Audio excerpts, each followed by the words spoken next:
welcome to another exciting episode of the Paul Brown Show. This evening, my guest will be Mr. Joel Odom, and he's a candidate for the mayor of Charlotte, North Carolina. How you doing there, Mr. Odom? I'm doing great. How are you? Great. First of all, tell the audience a little bit about yourself. I am a native Charlottean, born and raised here in Charlotte, North Carolina, October the 8th, so I'm a Libra. Okay. And so I was born to some beautiful people. My mother's Tasha Dooley and Joel Odom. So I'm not a junior. Okay. And so I went to Elizabeth, Barringer, Bruns, and Northwest School of Arts 6th through 12th. And so it's just exciting to be here. I'm running for mayor of Charlotte, North Carolina, trying to bridge that gap and help lift and inspire the people of this great city. So I know you're 20 years old. I know you said what was the reason for wanting to run for. This is the biggest spot in the city, the mayor. What was your motivation for wanting to run for mayor? Well, my intentions are running to lift and inspire my peers, the people that are out here, hurting the most at the moment. Not only just not hurting the most when it comes to education.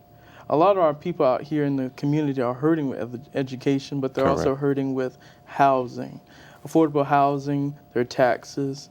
So what inspired me, just seeing the pain every day, living and breathing and seeing the issues. And so I've lived in these people's shoes. I've been there, walked the walk, doing the talk. And so you have to, in order to lead the people, you have to relate with the people. And so you can't lead if you have never gone through or experienced. So I used to live in Piedmont Courts. So the state stopped funding public housing in 2004. Okay. And so displacement happened all throughout Charlotte. And so Charlotte's really been on the hook for affordable housing for a while. So this has been an issue since 2004. All right. And so 5 of my friends, sad to say this year, within the first 6 months, 5 of my friends are gone. They're dead. They were murdered in violent crimes. And so we have to really do something about that. We're at 65 now. Correct. 65 homicides, and it's July the 3rd. Correct. So someone has to go out there and be that voice, be that change. Because one of the things that inspires me is going back and listening to Dr. King and Mahalia Jackson, Sammy Davis Jr., and then you have Nina Simone, Miriam Makeba, Eartha Kitt, all these great people, Malcolm X, who put their lives on the line, who actually went out here and did the work. Correct. And so I know that they would be proud right now seeing a young brother trying to step up and be the change that we want and that we need in the community. Because, see, one thing that I hear a lot of people saying is, well, young people, they're violent. They don't want anything. Most people say, well, they robbing or stealing or shooting. Well, that's not true, because you have a young brother in your face right now, proven to you. And I'm not the only one. There are a lot of good young men and women out here that need that chance. And so, Charlotte running for mayor is a drastic, it's a drastic move. Correct. But at the same time, there are people that I answer to as mayor. So I have the city council. Not only do I have the city council, I have 4 at-large city council members, and you have the districts, and then you also have the city manager. And so I am a leader, and I direct the city. My duties as mayor is to protect and lead and to help develop the growth of the city. And so doing that and working with the elders and the young people, we can bridge that gap and figure out what are the true problems happening. Correct. We have to go in the community and get to the root of these issues, and no one's really doing that. They're placing the blame. The blame is easy to place, but no one's talking about fixing anything. No one's going in the community. One thing that I don't see is you have to go out there, be at the homicides, be there with the families, be there in the communities that people are saying, oh, well, they're the slums or the ghetto or the hood. You have to be there, see the people, and that's what we need. I know there's a lot of people in our community seeing you at 20 years old may think that you're too young. What would you say to them? Well, the first thing, I'm not going to make my issue. One of the things I will say, I can say this, that my age is not a discernment, it's an asset. And so with me being so young, you're getting a fresh set of eyes, fresh set of ears. You got someone willing to go in the streets and do the work. And that's something that we need to inspire young people. Because the issues are, you hear a lot of people say about violent crimes, who's doing these crimes? Young people. So who's going to inspire other young people? I don't think it's going to be, I'm not going to use no one's, long history and politics against them, but there has to be relationships and accountabilities going on. Someone has to relate with the people. And so Charlotte's majority is young. 17% in the city is 18 to 35 is, 18 to 35, young individuals. So you have to have that. So someone has to inspire them to vote, get active.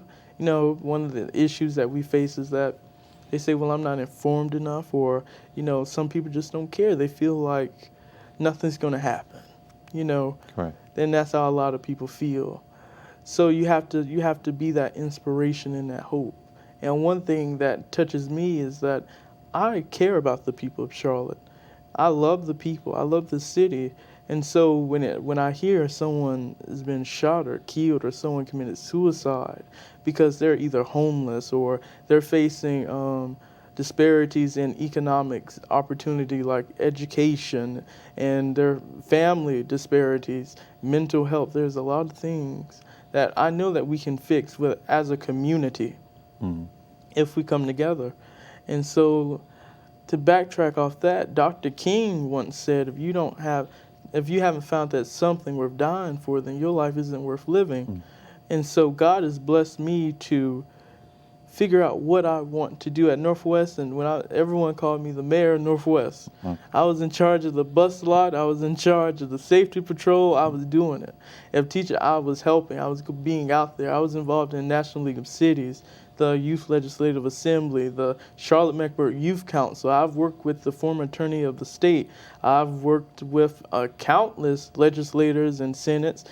I've worked with the former governor and governors, to be honest, and I've worked from around the country dealing with the National League of Cities, traveling and representing the city. So I've been in the game a long time, and so the people, the city, and this country, that's my something. And so I know that I'm standing up and I'm making all our ancestors proud. Correct. You are. And one advice that I can give you is that you circle yourself with other people, because it's not going to be just you. You're going to have to circle yourself around with expertise that's going to give you the advice to make you more knowledgeable on that, because you won't know about everything that goes on in the city. So you're going to have someone that's going to be in charge of that area that they're going to have to come to you and tell you so that you can be better educated in that area. So make sure you circle yourself around some people that are real knowledgeable, that's going to keep you abreast of situation that's going on in the city. Because that's very important that because they got that experience. And see, with me being the age that I am, I don't turn down knowledge. That's one thing. Correct. Being raised by my great-grandparents and being around so much wisdom, I know when to listen. And so one of the biggest key points of being a leader is listening. And people want to be heard. But not only do they want to be heard, but they want to see action behind the talk. And so, and how you said that I need to surround myself with people that are informed, I embrace that. And with me being young, I'm learning. And that's Correct. one of the best things that you have, someone that's learning, someone that's willing to adapt, because Charlotte is a young city. It's a young, fast-moving city. Most of the Correct. people moving here are young. And so someone has to be able to adapt and grow with the city. And then form a base and to align with different city council members across in different parties and branch out, bridge those gaps. We got to do that. And so you can't be high and mighty or get prideful. I know that I'm 20. I don't know everything, and everyone in office doesn't know everything. Correct. So you have to learn. And I'm always willing to learn. I'm always willing to listen to the people that put me in office, and I'm willing to listen to those who did not. I know one of the biggest issues that we have in Charlotte right now is the homicide rate. Now, how would you, as mayor, work on that? How would you, how would you? Well, one of the economic mobility in the city of Charlotte is one of the leading causes to homicides. Okay. One of homicides and violent crimes. A lot of people are getting locked up, like just at the Steak and Shake. The young brother's locked up 9 years, got out, went back straight to the same thing. Correct. And so, prosperity is going good for certain areas in the city of Charlotte, but for the brothers and sisters that are locked up or they're going out working 3-4 jobs, they're seeing nothing really being done. They're seeing growth for certain classes, but not for them. And so what we need to work on is sustaining a middle class, getting lower income households into a middle class bracket. Correct. Bringing skilled labor back into school. That, like working with the NCMCA, North Carolina Masonry Construction Association, working with other trade programs that pays a minimum of $12 to $15 an hour in just high school, 11th and 12th grade, get a high school credit, get that certification, travel a country, and you have a skill, and you can make money. You don't have to really go into debt. And you'll always have that. You open up your own business. You always have that skill with you, and it follows you. And so with the homicide rate and getting into that deeper, you have to have a leader that's out there in the streets and going to the people. And so that's not afraid to be and mix with the people. And that's what we don't have that now. We don't have that in the city of Charlotte. The homicides are just going to go up because nothing's happening. And homicide isn't even a focus for certain people in this campaign. Some is public transportation and I think affordable housing. And see, a lot of people are afraid to hit the hot topic when it comes to crime and violent crime, really, because they know that nothing's been done, is worsening. And no one's going in the community and touching those brothers and sisters. You have to be accessible to the people of Charlotte. Okay. Because as a young man, they need to see who's representing them. You know how many young men and women came up to me and say, "Wow, you're running for mayor, but you're only 20." And it inspires them to do something that they dream about doing. Correct. Instead of saying, "Well, I'm gonna just sling this and I'm gonna do that." And I know what am I trying to say? I know the problems that we face, and with the housing, because the live uptown now is $21 an hour minimum. Correct. And so I see the disparities, and I know it's easy to get wrapped up in that game and get wrapped up in that trap. But me running for mayor is an inspiration to so many of our brothers and sisters and the children of Charlotte, and we have to keep moving that, because it's not just about me. Me running is the start. Okay. I want someone else to run after me. I want a little boy or a little girl to say, "Well, he can do it. I can do it." Me running is opening doors, and it's bigger than me. And so sometimes I didn't really think about it, but someone was like, "You'll be the youngest mayor in the state," and I was like, "Wow." And then someone said, "Well, you'll be the youngest black mayor in the country." Correct. And that moved me, because I look up to so many of the civil rights leaders from the 60s, the 50s, and the 40s.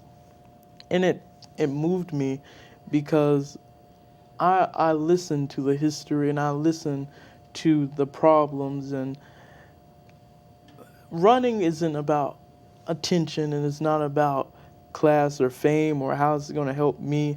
I'm running for the people. And so I didn't think about, well, I'm going to get this and this is going to be that. It's my concern is with the people. It's all about the people and how we can help the children so that they can have a better, secure future, so they can start owning property, so they can start opening businesses, so they can grow the city of Charlotte. We need Charlotteans in the city to grow. And so a study came out that we ranked 50 out of 50 for economic mobility. So that means 1 in 7 people in the city of Charlotte are below the poverty line. 1 in 5 people are in the city. 1 in 5 people or children in the city of Charlotte are in poverty. In Mecklenburg County are in poverty. So we have to do something about that. We can't wait till the fire starts to try to put it out. We need to start looking for the hazards, looking for the smoke. Because the house is on fire, but we need to start getting water, start getting extinguishers and trying to put it out. Because to me, seeing young people pick up a gun and dealing with the issues that way, that's a cry for help. Correct. That's a cry for help, and so someone has to take that seriously. And that's what I'm doing. Okay, how would you decrease the issue of poverty in Charlotte? Well, one of the things I brought up was the trades back in the school. One of the things that kept a lot of people up in the middle class sector, if they weren't the upper middle class, they were at least the lower middle class. Okay. And so skilled labor always brought an income. No matter what the economy is doing, someone always needs their car fixed. There's some road that need to be paved. There's some electricity wiring you have to do. There's always something to do, so we can work with current universities, current high schools, and current programs in the city of Charlotte and throughout the state to get that and make that accessible to our young people. And so that's one of the ways that we can decrease the poverty rate and to ensure a sustainable middle class. And so working with the Secretary of HUD and working with city council members and different skilled labor, owners, we can bridge that gap. If elected as mayor, we have the Republican National Convention coming in 2020. What's your feeling about that, and how do you feel like it will affect Charlotte?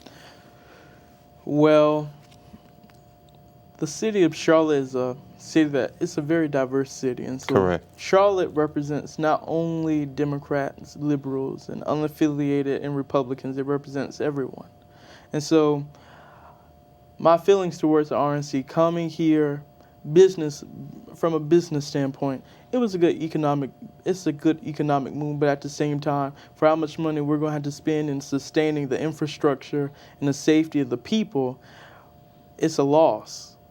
Because the city of Charlotte's not prepared to deal with the RNC and everything that's coming, because Charlotte is a very diverse city, and so what the RNC is bringing, it is an unwelcoming convention for so many, and so many people are already planning their trip out of the city of Charlotte. And so we have to start looking at solutions on police officer de-escalation. We have to work on that. We have to work on infrastructure. We have to work on,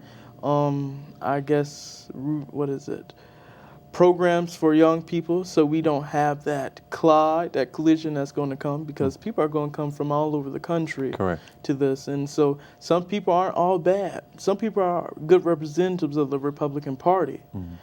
But we're going to have those individuals that come just to incite, violence and riots. And so we seen in the Keith Lamont Scott shooting, we're not prepared to deal with a mass riot. And even if we do have the security, but are we willing to put people's lives at risk over some money? Are we willing to put money? Are we willing to put our seat in office before the people? Because no one asked the people of Charlotte. They didn't even try to get a vote on this. No one cared enough. And so now they're trying to figure out, well, how do we back out the deal? They knew they couldn't back out anyway.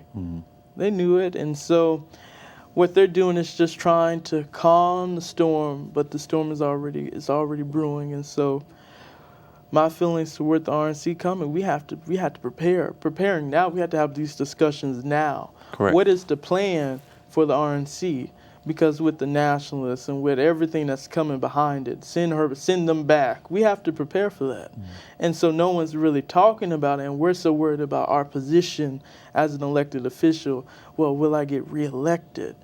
And if we look at campaign finances at the moment, the RNC and the Republican Party is 100% backing the incumbent right now. And so we see that we're putting money first, people second. As the job of a mayor is to protect the people, the infrastructure, and the growth of the city. And so I would say if the RNC is conflicting with the protection of the people and the protection of the infrastructure of the city, that was a bad move.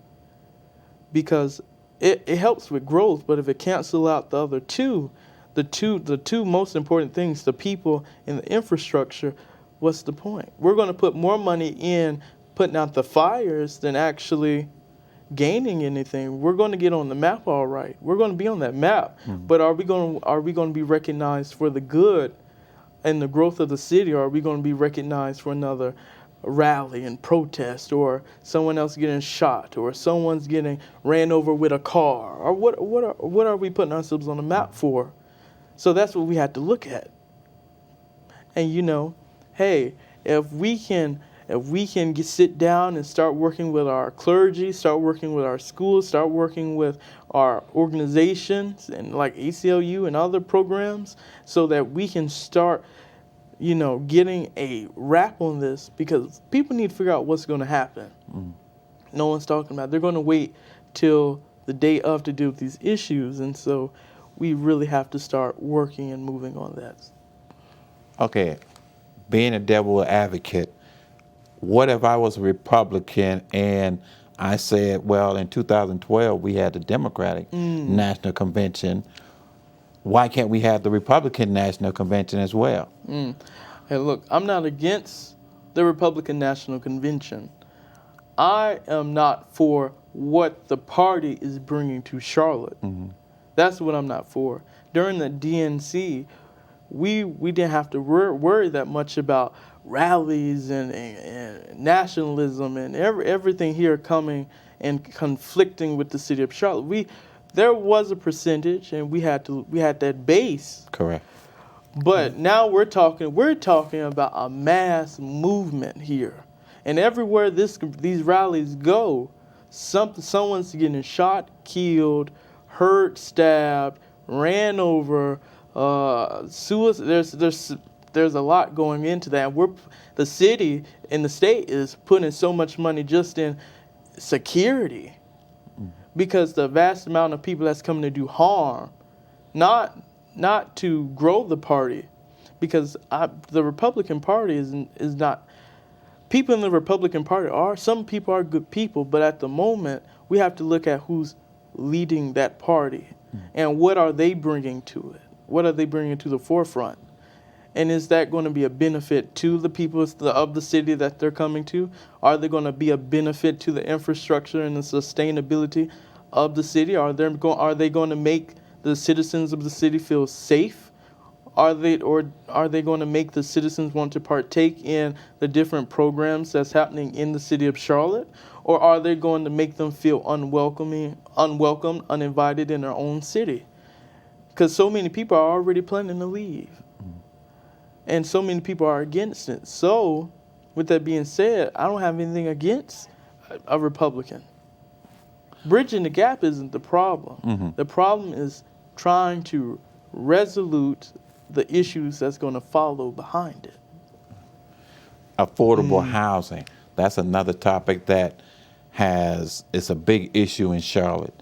How would you as mayor deal with this big issue of affordable housing because it's really bad now.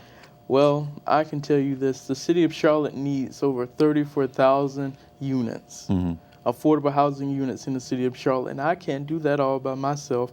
And so I have to work with the public and private sector. I have to work with the community. I have to work with the Chamber of Commerce to invest in local businesses so to get employment up, local employment up, and trying to, that by itself is a lot of work. Correct. A lot of work intended, and so I have to collaborate with so many people, and so for me to just try to lump it all down and say, well, I'm just work with it's not going to be that easy. I have to get out there, and I'm doing it now, but we all have to get out there and put people first, not money, the people. And so we have to actually care enough to take the time out and look at some of the housing complexes that we are investing money in. One issue is Lake Harbor. The city of Charlotte is not, Mecklenburg County is not mandated to even check for black mold in the house. So we're talking about mental health. Those are one of the issues that we're facing. And so it's not just going to be me. I have to work with city council, county commissioners, the city manager. I have to work with code enforcement. Hey, it's going to be a lot of work. I have to work with private property owners. And so I have to work with probably even with state legislators just to put in place, tax deferrals. And not just only tax deferrals, but I have to put in place ordinances in the city of Charlotte, but also work with the Mecklenburg County to put in ordinances for residents of the city so that they can go home and breathe in clean air and drink clean drinking water. So those are a lot of things that we have to look into and start putting in that work, because 34,000 units, wow, and it's only going up. We have a waiting list of 20,000 people. Last year they put in, the goal was I think 5,200 or 5,400 affordable housing complexes. They got 22 or 2,400. Okay. But they said, well, they're succeeding. But you go uptown at around 12 o'clock, 1 o'clock, 2 o'clock in the morning, you see all the bodies laying in those chairs and on the ground and laying in Ramir Bearden Park. It breaks my heart. And so we have to do something about that. And just not giving them homes is enough. We have to give them a job. Not only just a job, but help them get a career. We also have to look into mental health. Because if we just try to lump it all down to just a house, you can give anyone a home. But are they going to sustain that home? That's the question. And so we have to work with property owners, property developers, and that's when it comes back down to community outreach, train people and work with shelters and getting young men and women prepared in owning home ownership and not renting for the rest of their life. Okay, one of the things, as you can see, there's a lot of people that are losing their homes because Charlotte is really growing and uptown, and it's kind of like spreading out. And you see a lot of people losing their home because property is so valuable right now. How do you, as mayor, stop those that have had those houses for years, but they can't, they're going to lose it because of that, people want that property. Yeah, and taxes are going up. Correct. They're skyrocketing, and so they go up each month. Taxes on the high. And so what we have to do, it goes back to working with city council members, Correct. legislators, county commissioners, and private homeowners.